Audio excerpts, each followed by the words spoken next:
Welcome to K6 Wellness Revolution, where we believe health is worth fighting for. This podcast focuses on all things related to natural health, wellness, and vibrant living.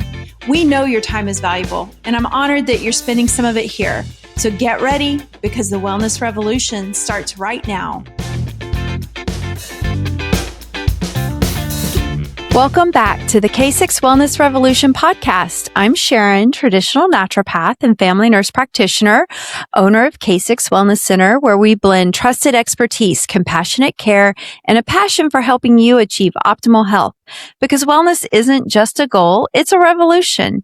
And today I am joined by my eldest daughter, Emma, and we're going to be discussing what it's like to grow up with a crunchy mom practicing functional and naturopathic medicine, and how those experiences have shaped and maybe sometimes not shaped my daughter's parenting philosophy and her adult life. So Emma has graciously agreed to come on with me today.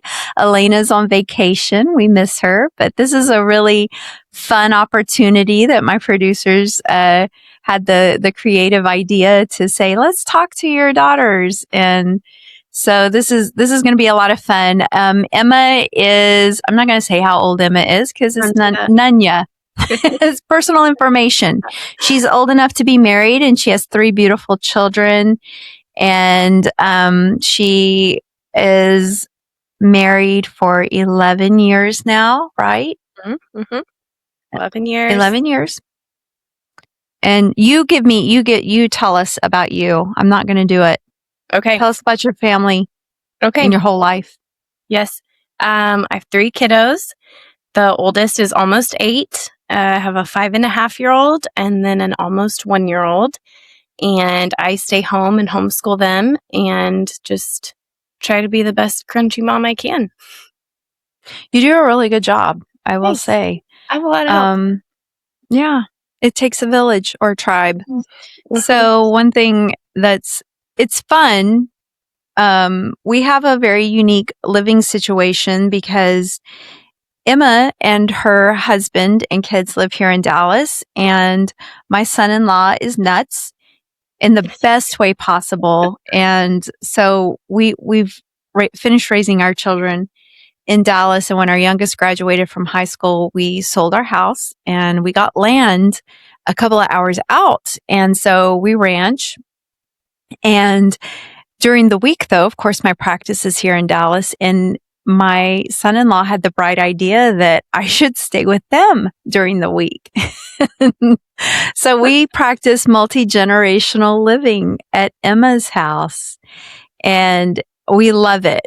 And they haven't kicked me out yet. So it's a lot of fun. And today's conversation is not just going to be about like functional medicine or naturopathic medicine. It's really, everything I think in this realm is not just about what supplements you take or what diet you follow. It is more about how you live your life. And there's a more holistic philosophy, just like we say with holistic health, it's body, mind, and spirit. And a lot of that is how you live your life. And so we live our lives together a lot.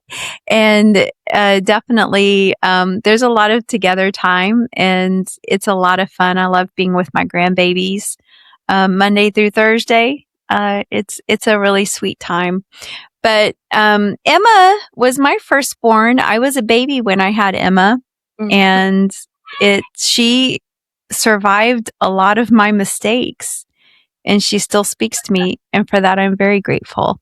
And so I hope that people don't become disenfranchised with me today after what Emma has to share.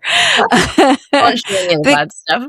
Yeah, I was learning, I think if nothing else, we're going to try to be very genuine and honest about, where we started, because everybody starts somewhere. And, I started before the internet. I didn't know what I didn't know. I was a baby having babies and making mistakes and evolving and trying to just be a mom and stay married and be a wife. And and it was tough times and lean times and good times, you know. Mhm. So there's been big changes from when I had Emma to when she's had her babies. So yeah, yeah. Um, but like, what do you when I asked you to do this, Uh-huh. you were I was really expecting a lot of pushback, and you were very open minded. I was very grateful for that. Um, but I what do was you? excited. I What was have the first thing that you thought of? that we should talk about. Well, I mean, what came to your mind? What were you like? Oh boy, I can't wait to tell on Oh mom, or what? I can't wait to. I don't know. I was, as we were preparing for the podcast and thinking about what to talk about, one of the things that I realized was you did not really go crunchy mom until I was a little bit older. I think I was 9 or 10 when you started seeing a naturopath for the first time, and we kind of Yeah, started going into more natural ways of life. So I was a little bit older. But one of the things I realized is you had some really good crunchy mom qualities even before you realized what you were doing. And one of the things that made me laugh was the 5 pieces of candy sundae. And looking back, you didn't know why. You just knew we had to get all of our crazy out on one day. And of course, now we know it's because, all that food dye and high fructose corn syrup was yeah, making us crazy, but you found a way to manage it even before you knew why. yeah. So I had no idea what I was doing, but um, I had 4 kids, and it was yeah in the 90s. Like everywhere you went in the 90s in a small town, people gave you candy every time you turned around. at church, And I we had just guys knew, with candy in their pockets. Every yep, time you saw them, here you go. Here's your pack of yep, Smarties. they But were ruining breakfast, lunch, and supper every time I turned around. And so we had this bowl, this huge bowl that sat on top of our refrigerator because nobody could get up there. And if you got candy, it went in the big bowl. And then on Sundays, you had to eat all your lunch. But then after you ate your lunch, you could choose 5 pieces of candy. You could not steal somebody else's candy. And these girls knew whose candy was whose. And it didn't matter if it was like if somebody gave you like a full size Snickers bar or just a little peppermint, it didn't matter because it was 5 pieces of candy. So you got 5 pieces of candy, mhm. but you had to eat it all right then and there. You can get You to could not ration it through hoard the it. week. Nope. It was all or none. Get it out of your system right then and there. That's funny. Yeah, we forget about that, but we did Mhm. do that. And Sunday afternoons were miserable. Yeah. But that's for sure. That uh, is for sure. But there were things. I mean, you were a little older. I was 20 when I had you. I was a baby having you, and I didn't know a lot. I thought we were healthy because we cooked everything at home. mhm. We used to joke like we couldn't afford to pay attention.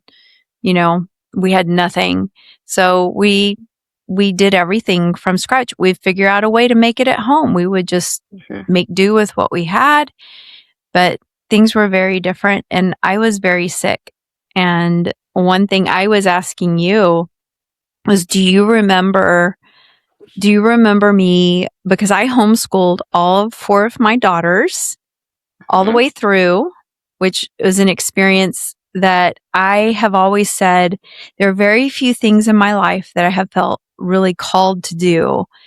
And when Emma was born, I truly, I remember holding her, and I remember the moment in time. She was like 2 months old.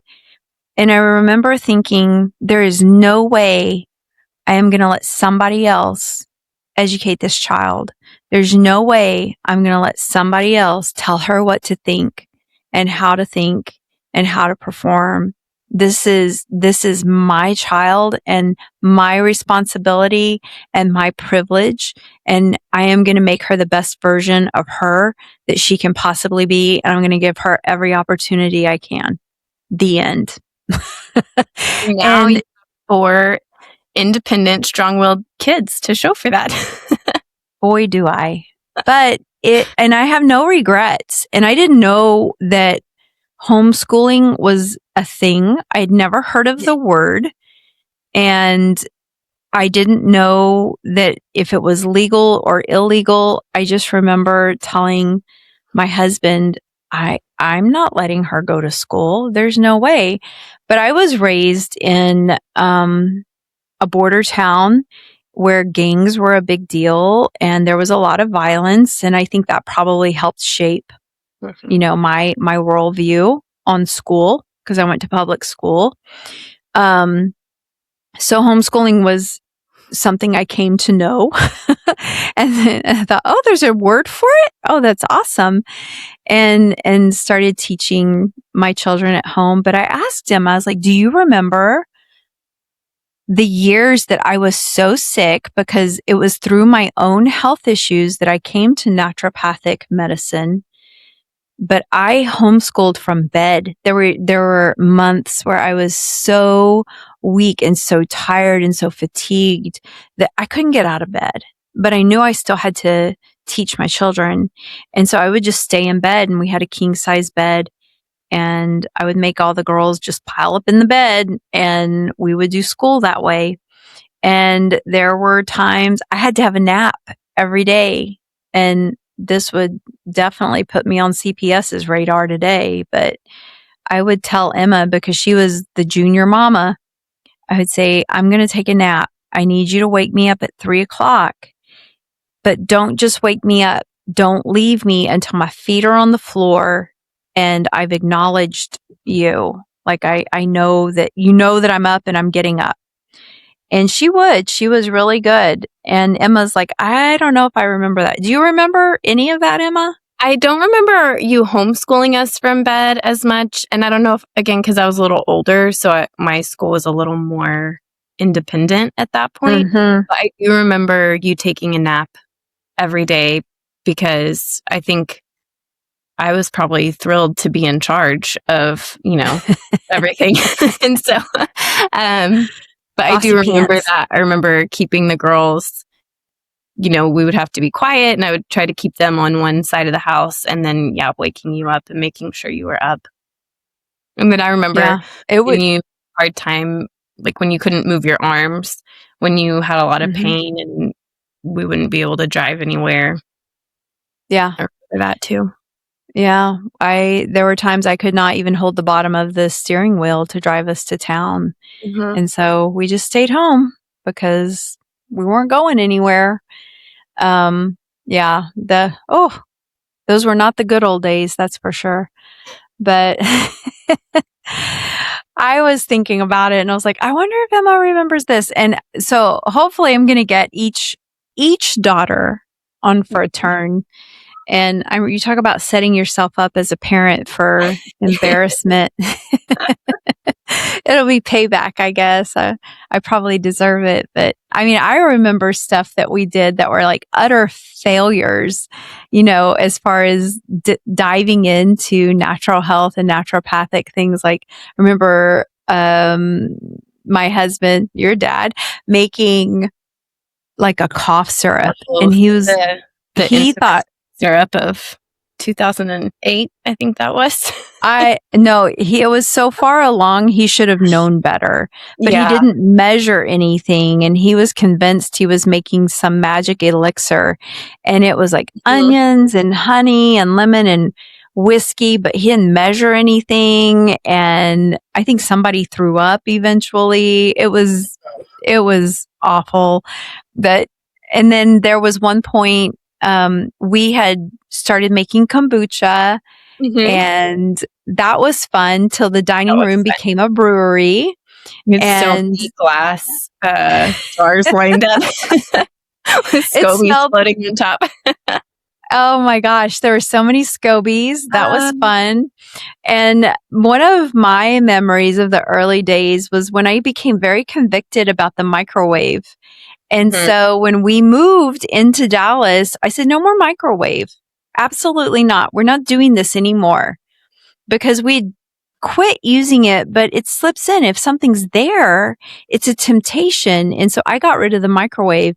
And you talk about family feud. I think I was missing the love from my family for probably 2 weeks. Nobody had any love from mama. And and yeah, and now, Emma, have your kids even seen a microwave? They have seen a microwave at other people's houses. And one day, my son, who's 5.5, was saying, he was describing something. They were playing a game and he was trying to explain the microwave to Ellie.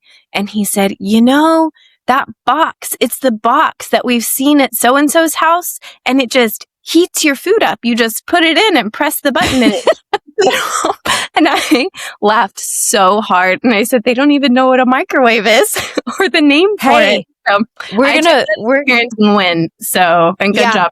You started that. Yeah. So that's a check mark in the win box. That was one of the biggest adjustments for my husband. Probably when we got married, I said, we got to get rid of the microwave. One, because we had a really small kitchen and I just felt like it was a very big waste of countertop space. At that point, I would rather have the Instapot out there. And that was a big adjustment for him. But he's a trooper now. We've lived without one for 11 years. So he is a trooper.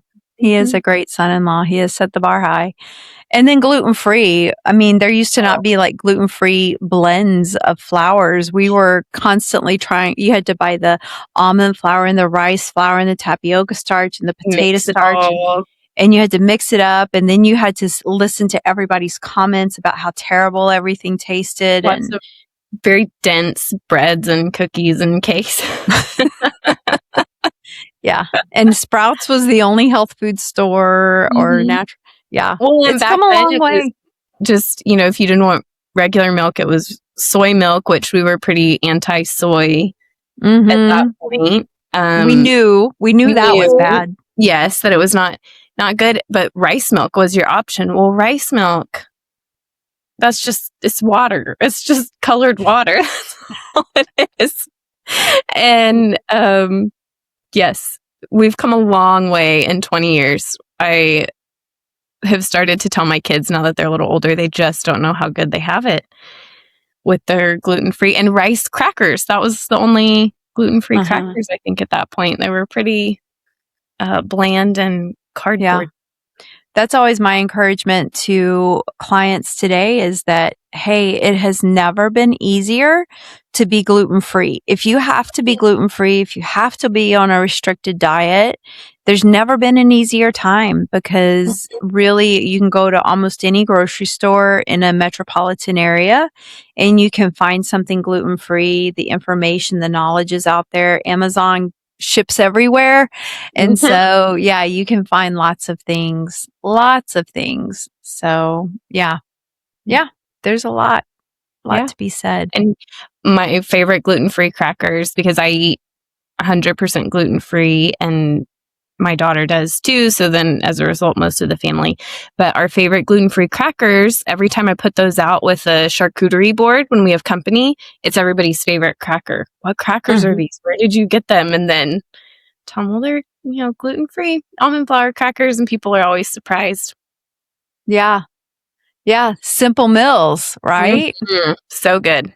Simple Mills. You out there? You hear that? I take the sunflower oil out. Yeah. But there are, and I think, as time goes by, there are so many things that I think are just generationally different that, at one time it was easier to be healthier just in our lifestyle that when you compare it to today, it's different. Times are different. Our lifestyle, our culture, our society is very different. And so there are things that we have done very differently aside from food. Yes. Well, and you talked about you were a mom before the internet was a thing. And then on the flip side, I am a mom in the prime of social media and information overload. And we are not supposed to actually have this much information at our fingertips, and it can be really damaging. So it has been interesting to talk about the differences. There's a good middle ground there that neither one of us has got to experience. So, For sure. For sure. So what things do you think were better naturally when you were growing up versus now? Maybe things that are more of a struggle to accomplish now that you're the mom and raising your kids. lifestyle wise, Mm-hmm. I think, well, just not having the internet and social media, there was not this pressure to look a certain way, for your kids to look a certain way, or their outfits to be coordinated, or what milestones are they supposed to be reaching. When they're 3, they need to be able to sort colors or this and that, and here's 10 activities to help them get there. And that's, instead of just living your life and including your kids in your life. And there's a lot of pressure that comes with that. And I think that has translated into moms in my generation a lot of guilt and then a lot of anxiety to keep up with whatever standard we've set for ourselves, or social media, whatever we're consuming and we think is what we should be. And then you can't attain that. So there's a lot of guilt and a lot of anxiety that goes along with that. And I think that that's really damaging to my generation trying to raise kiddos. Yeah. Well, and I think it focuses attention outward to your, it's almost like when you were in school, which I know your school was at home, but, growing up, you're so worried about what your peers think, and you forget about things that really matter. And,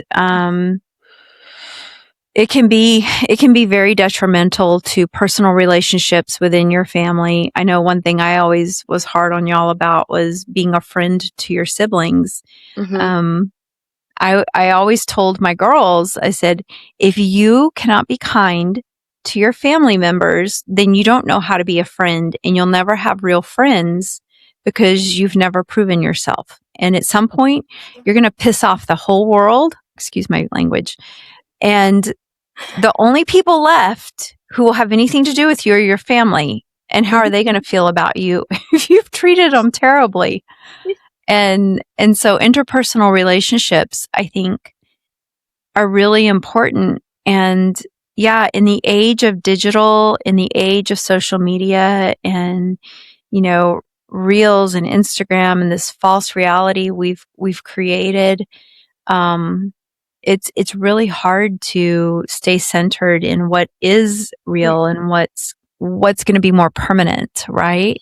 What matters the most. And yeah. And I love that. I remember as a few months ago, I think, the oldest, Ellie, she was 7 at the time. Somebody had given her an old scientific calculator. I think Annalie had given her a calculator, and she's punching buttons on it. I don't know if it even had a battery in it. And it was from college. And so she's punching buttons, and she said, "Mom, I pushed enter. Does that mean it's on the internet now?" Yeah. Oh, we all laughed, and we're like, she has no idea. And I'm really okay with that, because she's going to learn soon enough. Like, these are kids. They don't need an advanced course in social media. It's going to be there for the rest of their lives. What's more important is learn how to ground, learn how to play, learn how to move your body, learn some good habits, know how to go to sleep at night in the dark, in the quiet, be creative. Yep. Know how to play and relate to your brother, and, in a healthy way, and communicate your feelings, and learn how to share, follow rules. Yep.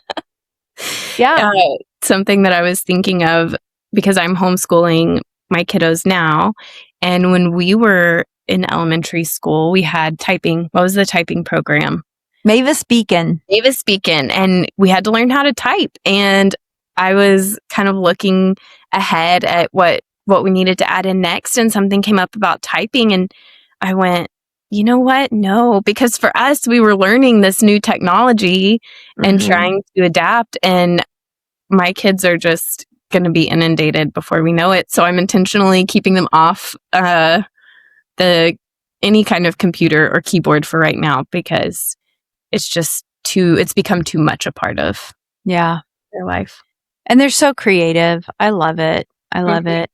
But, things, I think too, things that were overwhelming, um, on the flip side of what we're saying, things that were overwhelming when you were growing up are easier now, like Mhm. related to nutrition, but things that are overwhelming now were easier then, like playing outside and, Mhm. being grounded and a little more centered in family relationships or healthy relationships because there were fewer distractions. Mhm. Um, but as I was thinking about this conversation today and like, what are some lessons that I learned about health and not just physical health, but a healthy mind and a healthy heart and a healthy lifestyle, while I was raising children and trying to nurture a marriage and start a business and educate and all that. Your stress matters, right?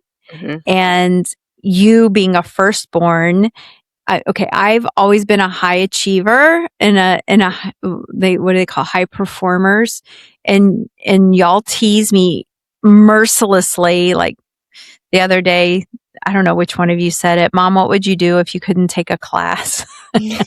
What would you do if we took away your computer and you All of couldn't, your continuing education. yeah, you couldn't continue your education anymore? I'd be like, oh, that would just be the saddest day. I Mhm. love webinars. I love seminars. I love weekend classes. But stress matters. And I look at you like you pour yourself into things that are important to your success, to your family's success, because that's your job.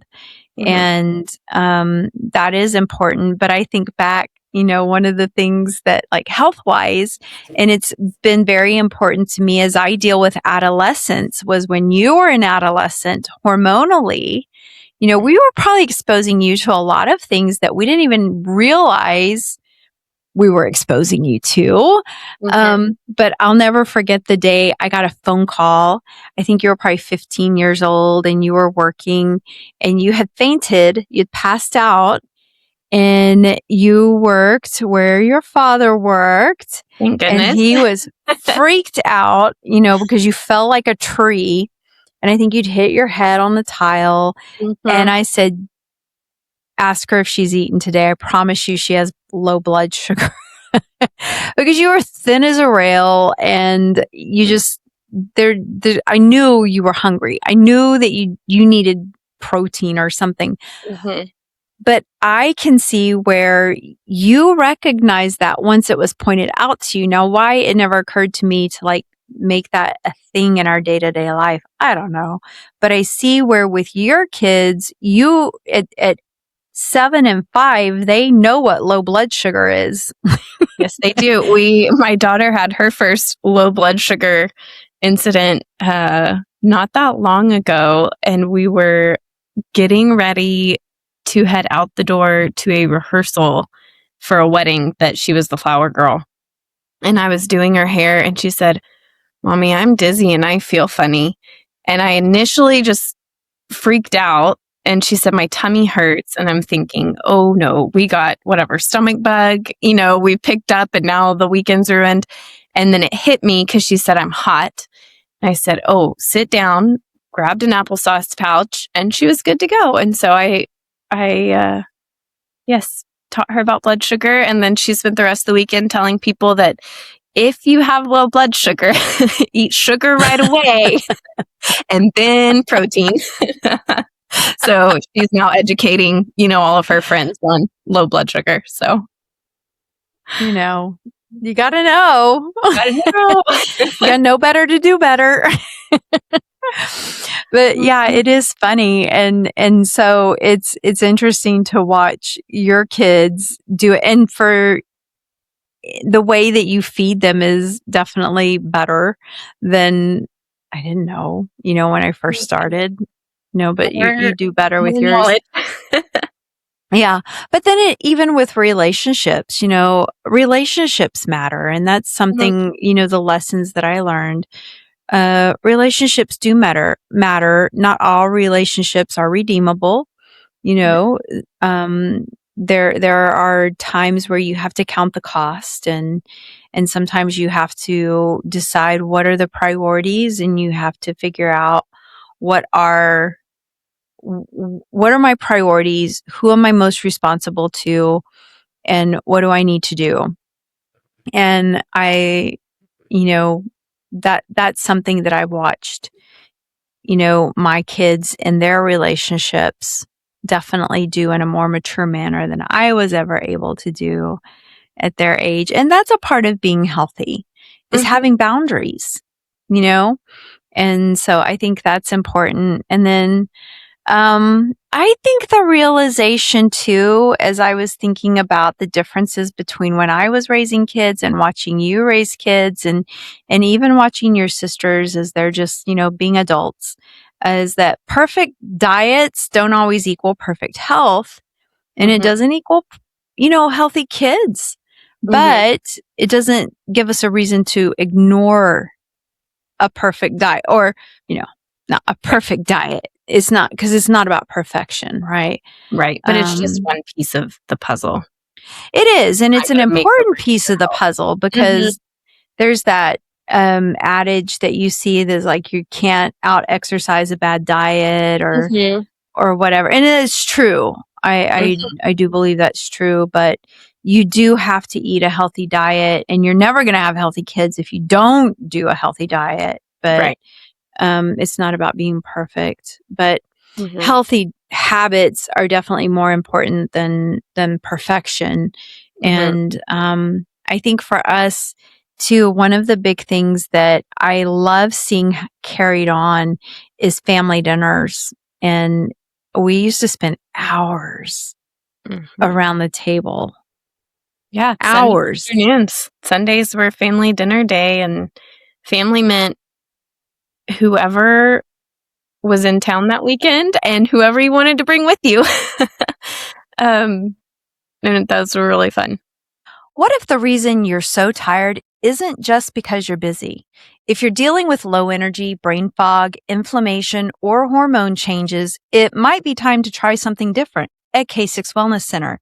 At K6, we offer advanced wellness therapies like nutritional IV treatments, hormone optimization, regenerative medicine, plus extensive testing and health screenings you just won't find in traditional medical clinics. That means deeper insight into what's going on in your body and a plan designed just for you.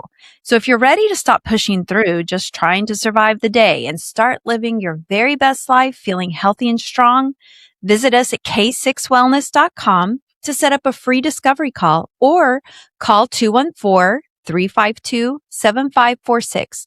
No matter where you are in the world, K6 Wellness Center can help you on your journey to great health. What are the observations that you would note? Functional medicine is a term that I don't really think existed when I came into Mm-mm. this field, 21 years ago.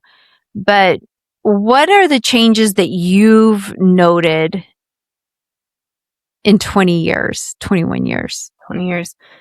Ooh, I mean, obviously the development of better gluten-free options might be the most important one. No, I think that speaks to how many more people are aware of their health and aware Mm-hmm.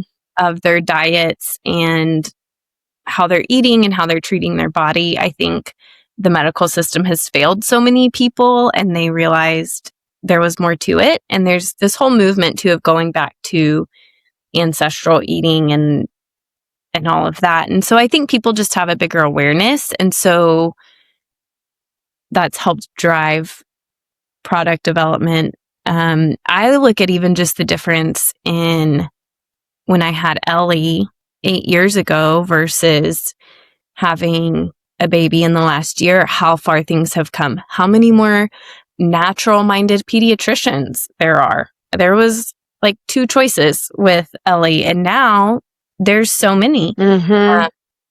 And so I think it's encouraging that as a society, we were moving more towards functional medicine. Well, now that you're the mom, and I'm not the mom, I'm the grandma. You're the mom. What have you carried forward that shadows the way you were raised? Food is a big one. And like you said, even before you knew about natural health stuff, we cooked everything from scratch at home, and it was out of necessity. But I think that habit set you up for success once we did start to eat a good diet, a clean diet. And that's something that I feel like I've been able to carry forward well, and that meals can be simple. They don't have to be elaborate to be good and nourishing. And a lot of nights our meals look like a meat, a veggie, usually frozen green beans or something easy, and then some kind of starch, brown rice noodles or baked sweet potatoes. And that's it. Food doesn't have to be complicated. And it's more important that you're sitting down together. That time together is important. And that adds a lot to the meal. To the meal, yeah. And then teaching the kids about food, which is something that you did for us once we figured out I have blood sugar issues, especially. But just explaining to them, this is why we eat this way.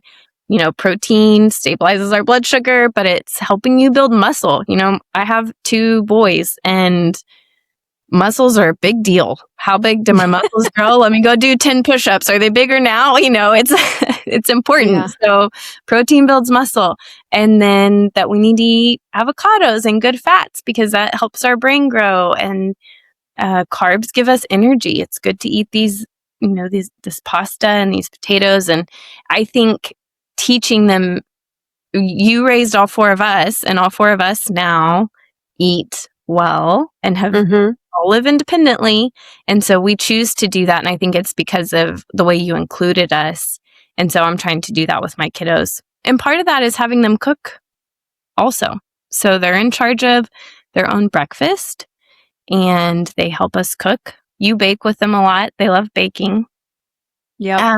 But when you include them, that goes a long way towards, again, the whole experience of the meal, because they feel important and they helped put it together. And so then they want to participate.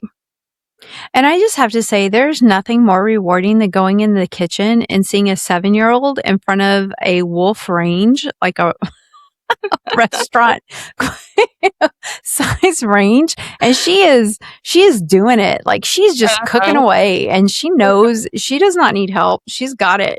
I'm like, yes, because we are not raising children. We are raising future adults. And that girl has it. Yes, she does. It's awesome. So tell me a few things. Like, what have you done intentionally differently without fear of hurting my feelings or making me cry on my own podcast?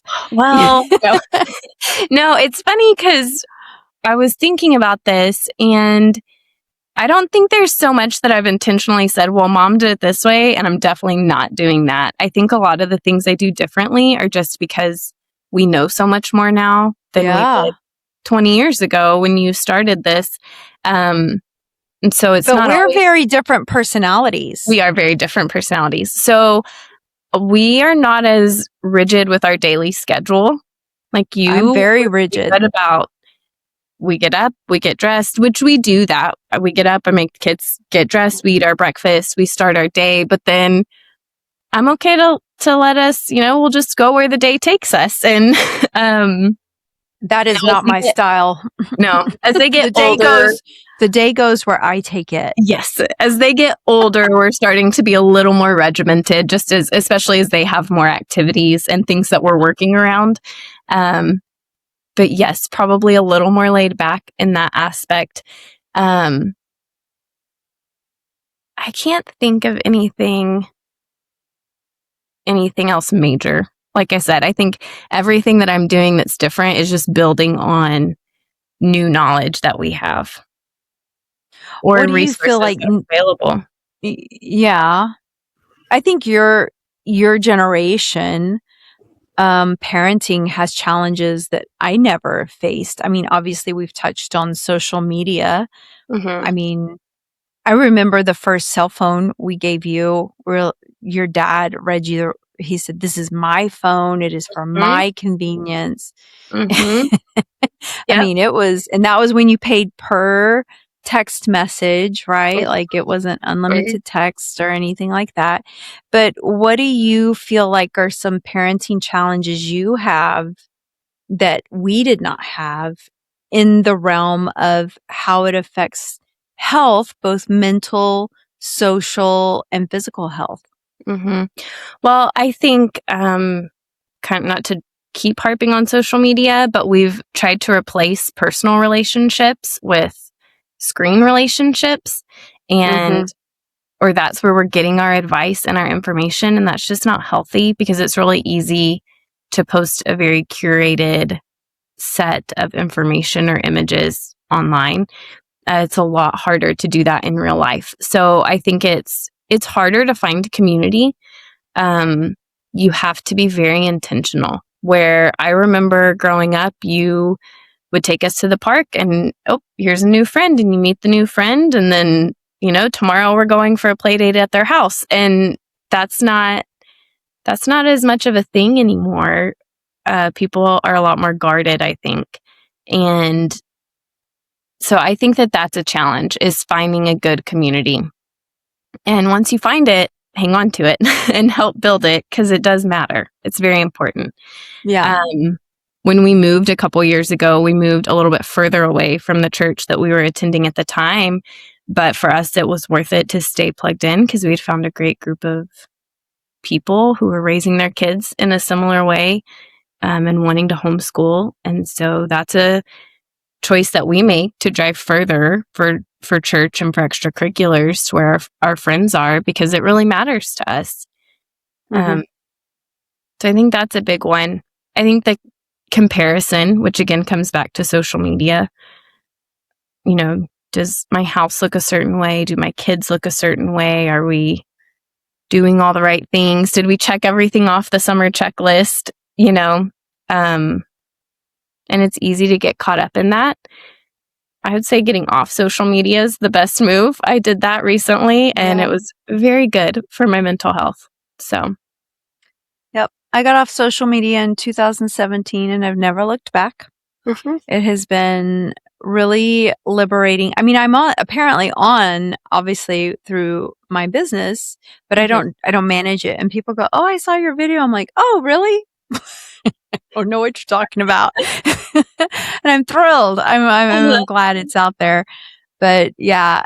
And I think too, and I used to joke, especially when y'all were in sports, because now sports is something like that can take over your world, right? I mhm. think, Oh yeah. y'all have struggled. You're like, where's the balance point? And Mhm, that can vary year to year. And I remember when you were in volleyball, there were nights we wouldn't get home till 11 o'clock at night or 11:30 at night. I was like, oh my gosh, I cannot do this. This is so much.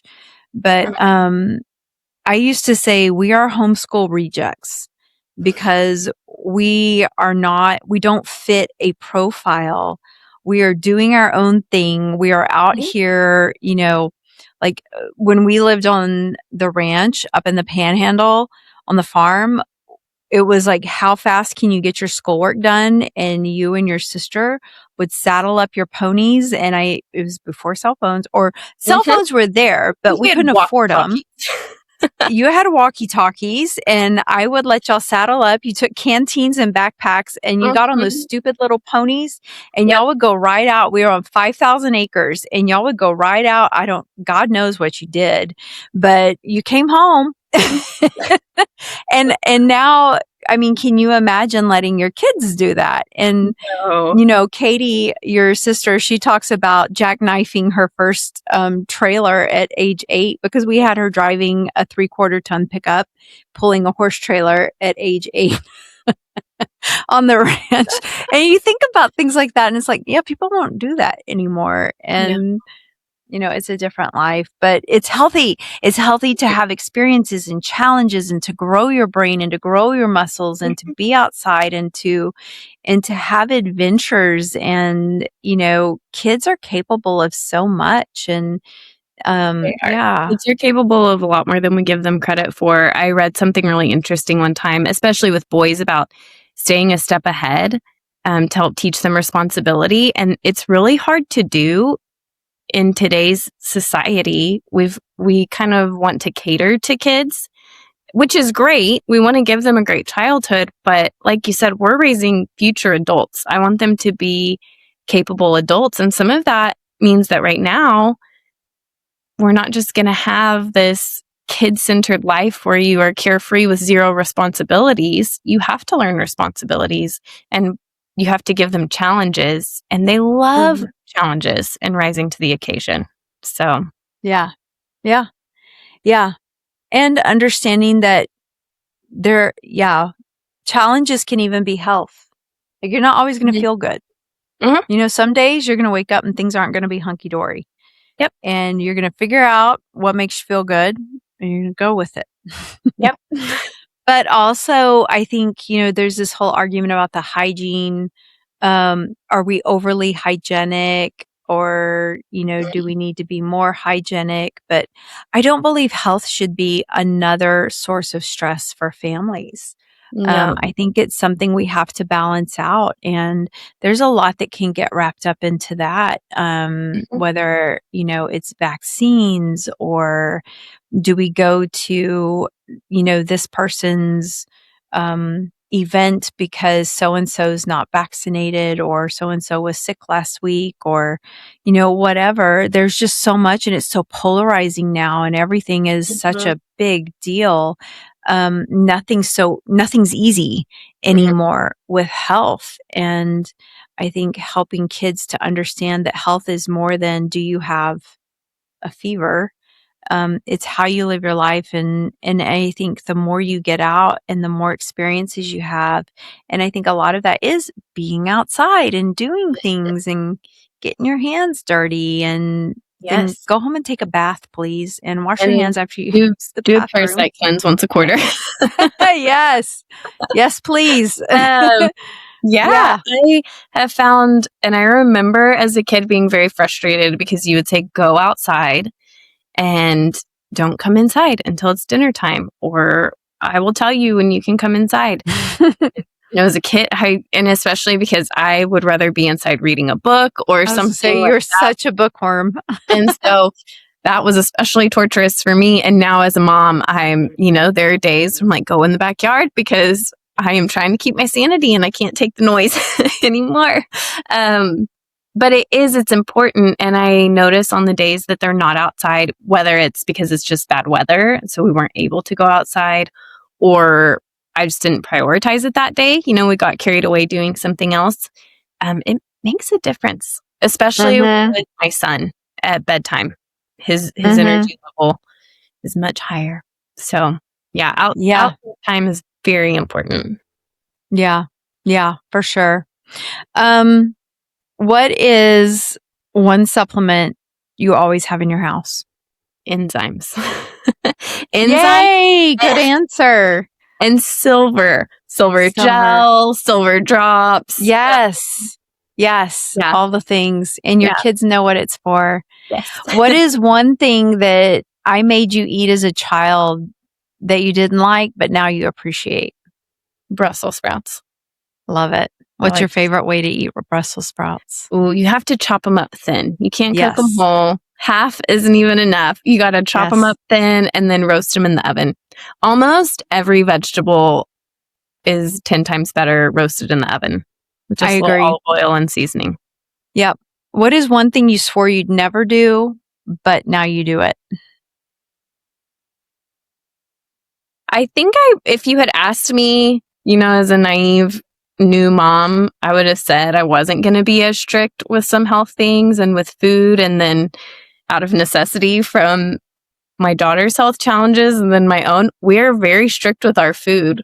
But But we've also just built that into our lifestyle. It's less a diet. I wouldn't say, oh, well, we follow this diet or this and that. It's just this is how we eat to fuel our bodies. And we've just Yeah. made it part of our lifestyle, and the whole family's on board. So it's not as big of a deal, but I definitely didn't see myself being as strict with food as I am now. Yeah. What's your most used kitchen appliance? The Instapot, Yep. because I never remember to thaw meat out in time, and the Vitamix. You make so many good sauces in the Vitamix. Yeah. What's your favorite healthy family meal? Probably the one we eat the most and our go-to is just grilled chicken. My husband is very good at grilling chicken. Yes, he And is. just baked sweet potatoes. That's my kids' Yep. favorite. Baked sweet potatoes with some butter and cinnamon, frozen green beans, and it's a no chop, no no stress meal. Yeah. Absolutely. Mm-hmm. Absolutely. Very good. Okay, I have questions for you. What? What do you have any? Do you have a parenting regret? I am made of regrets. Maybe. You know what? And without going down a rabbit trail, but yes, my one parenting regret is that I started vaccinating at all. Okay. And we'll leave it at that. Okay. Biggest parenting win? I think it's that all of my daughters still speak to me and that I love that all my children have made room in their lives for each other, that you really nurture your relationships with with each other. Maybe to an unhealthy level. We we joke that anytime one of us calls the other one, that we're either with somebody else or they go, hang on, I'm on the other line with, I'm calling Annalie, hang on, I'm on the other line with Katie, let me merge the calls. Or I'll call Yeah. Cynthia and she goes, well, I'm with Annalie right now, we're getting lunch. So yes. Yeah, I love that. I feel like that's a win, that we have close family bonds. That's such a win. Yeah. What is your favorite family tradition? Family dinner. We used to do it every week. It would change nights, but there were nights it was just us, just us six. And there were nights where there were 35 of us. And there were nights where it should have been filmed because it was so surreal. You can't even believe what happened. They're legendary. And then, family dinners were a weekly occurrence and they were amazing. Cowboys and Indians, though not politically correct, is a fun annual tradition that changes by the year, and it is amazing. Maybe someday we'll post videos. And I think in general, whatever we do, it's our tradition of embracing the experience over the thing or the place or the event. It's embracing that we're together and the experience of doing the thing or being together. Yeah. Well, and kind of with family dinners, like those were never complicated meals. It was never a big stress to host that many people because we would just roast chickens and vegetables, grill burgers, whatever. And that was it. Yeah. It wasn't about the food that we were eating. It was just the experience of everyone being there. Yeah. Yeah, for sure. Okay. A health myth that you wish would disappear. Oh, man. In the age many of social media and too much information. You know what I hate? I hate cold plunging. Don't let your son-in-law hear you say that. No, he knows how I feel about this. I do it. It's that we for many and various reasons, I don't like cold plunging. I do it, but I don't do as cold as some people think I should. But it's good if you feel good after you do it. If you don't feel good after you do it, it's not worthwhile. The end. Enough said. Okay. What would your advice be for young parents? Do your own research, but don't let that be research be on TikTok. You need to learn how to read studies, learn how to read books, sleep. You need to value the basics, good food, good sleep, relationships, and avoid screens. You need to get back to the basics. If you will do that and value relationships over material possessions and looking a certain way, and like you were alluding to earlier, this false reality that people have created, you will feel so much more peace in your life. And for families specifically, mom and dads, you're a team. And without each other, you're doomed for failure. And if you're trying to raise children today, the odds are already stacked against you. So a united front is really, really important. And I never understood it as a young mother when people would say your number one is your husband, or husband's your wife is your number one, and then the kids. And I was like, I like my kid better than I like my husband. Sorry, Chris. But it's true. You have to value your marriage relationship in order to be a good mom or a good dad. And when you do that, then you're going to be a much better parent. But it's back to the basics, guys. So, yeah. And, I think on that note, like, what do you do this week? Like, what can somebody do this week to be healthier, right? Because again, this wasn't about just functional medicine. It is good food, go ground, get some sunshine, get some good sleep. But prioritize your family meal. You're going to eat better. You're going to be happier when you eat, and the happy factor is going to go up. You're going to digest your food better. You're going to sleep better. And honestly, what's on the table is not as important as who's at the table. And if you'll remember that, it keeps everything in perspective. And then go outside. Go outside every day. Go outside in the morning. Don't sleep till noon. Life happens outside. Life is not in front of your computer screen. And then protect your sleep. Make it happen when it should happen, when it's dark. What do you think? 3 things. What are 3 things people can do this week? Delete your social media. No, you have to delete it totally. Maybe set some boundaries on how much you get on it. That's what I do. But you don't have to be perfect to be healthy. I think sometimes it's really overwhelming. And I think I probably felt more overwhelmed. Looking back, I realized that I felt more overwhelmed as a new mom, because how do you do it all? And I can't do it all. So, we may as well go have Chick-fil-A and watch a movie because, why not? But you just build on baby steps, and then you'll look back in a year or in 6 months and go, wow, look at how far we've come, or look at the things we've eliminated. I remember a year ago. No ear infections. Yeah.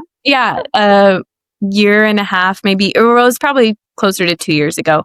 And I was talking to Katie, my sister, and she said, I really think seed oils are a bigger deal than we realize, and I really think we should get rid of them. And I remember pushing back on it and saying, there's just no way. I can't cook every single thing. And so many of the gluten-free health products, like my favorite Simple Mills crackers, have seed oils in them. And so I just remember saying that's impossible. Fast forward 2 years, a couple gallbladder attacks, later, and I've cut them 100%. And I thought that seemed impossible, but it wasn't an overnight thing. It's been a very gradual building. And so I think that applies to anything you're going to do. Just what can I add this week? What's one thing?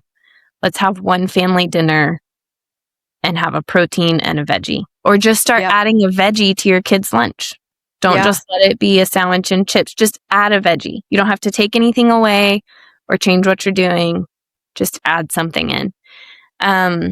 let your kiddos help you cook. Teach them how to chop things. They make great kid-safe knives. And today, Oliver turned the oven on all by himself. He was so excited. Aw. So that was fun. It's a way, it's good for them. It helps grow their confidence. And then they're going to be excited about food and family dinner. And then I think your own attitude as a mom really matters instead of viewing things as a burden, saying, I get to do this instead of I have to do this. And I struggle with that, especially like eating out's not really an option for us, being seed oil free. You know, there's a couple of restaurants that meet those criteria and they're not close to home and that's not fast food. And so if we're going to, you know, take 3 little kids out to eat, that's a whole ordeal. That's like our outing for the day. So it would be easy to say, I have to make all of our food at home. And there are days I feel that way and I get discouraged, but I really try to reframe that and say, I get to make our food. I'm really glad that I have the opportunity to feed my kids good, nourishing food, and I get to do this. And I think changing your mindset and the things that you're saying to yourself, it really does matter. And your kids will notice too. Yeah. And your goal is never to raise children who never get sick, right? No. But it is to raise resilient children. And who so can recover well when they get sick. Yes, it's the daily habits. It's a marathon, not a sprint. Just like anything else, when somebody comes with an autoimmune disease, you didn't get here in one day. We're not going to get out of this in one day. And it's learning how to understand and how to care and how to provide both for yourself, for your family, for your loved ones. That's what this is about. And both physically, spiritually, emotionally, socially, mentally, you know, making yourself healthier. Yep. So, yeah. Well, and I'm really grateful. You set a great example. And I feel like I've just been able to, my starting point was so much further ahead than your starting point got to be. And I'm really grateful because I would not be where I am and my kids wouldn't be where they are health-wise if you hadn't laid all that groundwork. So, yeah. We're grateful well, for that. I mean, life's a journey, right? Yeah. Yeah. And to our listeners and viewers, you psychopaths who watch this instead of listening to it, we do encourage you, you know, focus on those simple, sustainable practices that fit your family's season of life. Where are you in your life cycle? And I would just invite you, you know, to connect with us. How can we help you? We have a lot of guidance. Follow us on social media. Careful though. Careful, not too much though, right? There are a lot of sustainable practices, and it's really not about perfection, but there are a lot of healthy habits. And think back to when you were younger. Think back to what are the things that you used to do that made you feel good, you know, and really lean into that and help the ones coming behind you to learn that. What's your legacy going to be to the next generation? But we thank you so much for tuning in today and really hope this episode resonates with you and that this inspires you to continue raising your children, your nieces, your nephews, your grandchildren, your friends' kids with holistic practices because it is the greatest reward. And don't forget to like and subscribe if you're on YouTube. Follow us on Rumble, Facebook, LinkedIn, and Instagram for more wellness content. And if you'd like to book a consultation with one of our practitioners, visit k6wellness.com to learn more or schedule a free discovery call. We're located in Dallas, Texas, but we work with people all over the world. Until next time, take care, be well, and as always, your health is worth fighting for.